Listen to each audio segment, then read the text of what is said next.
আমি জানি না। হ্যালো বন্ধুরা, আজকে যেহেতু পূর্ণিমা সেই জন্য আমি সকাল সকাল স্নান টান করে পুজোর জন্য রেডি হয়ে গেছি। তো এখানে আমি সত্যি সত্যি ভগবানের দর্শন পেয়ে গেছি। মানে ভগবান বলতে কে কোন রূপে আসে বলা মুশকিল।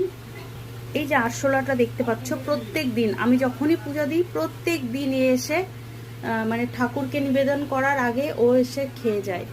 তো সত্যি কথা বলতে এটা ঠাকুর ঘর, তো সেই জন্য ওকে আমি তাড়িয়ে দিই না বা কোনো কিছু করি না, কারণ বড়দের মুখে শুনেছি ভগবান কোন রূপে আসে বলা মুশকিল। তো আজকে আমি সত্যি সত্যি মানে 2-3 দিন ধরে দেখছি একই জিনিস, যে ও এসে আমি ঠাকুরকে নিবেদন করার আগে যে ও এসে, এই যে বন্ধুরা দেখো দেখো, সেই জন্য আমি না, যদি একটা কোনো কিছু আমি মানে দেখি আমি সেটাকে মারি না, কারণ সে ভগবান। আর যাই হোক, আমি মনে করি সে ভগবান রূপেই, মানে ভগবান যে কোনো রূপে এসছে, ঠিক আছে।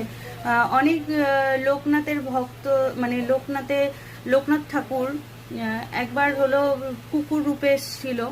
তো মানুষ ভগবান কোন রূপে আসে সেটা বলা মুশকিল। তো তোমরা যাই দেখো না কেন মারবে না। এই অনেক সময় পোকা বেরোয়, পোকা মারো তোমরা। এই আমার ঘরে এই যে আমি সে তো অবলা জীব, তাকে দূরে ছেড়ে দিয়ে আসো, কিন্তু মেরো না, এইটুকুই আমি বলবো। তো তোমাদেরকেও দেখার সুযোগ করে দিলাম, যেহেতু আমি সবকিছু তোমাদের সাথে শেয়ার করি, এটা শেয়ার না করে আমি সত্যিই পারলাম না। তো তোমরা কমেন্টে জানাবে যে আমি ঠিক বললাম কি না বললাম।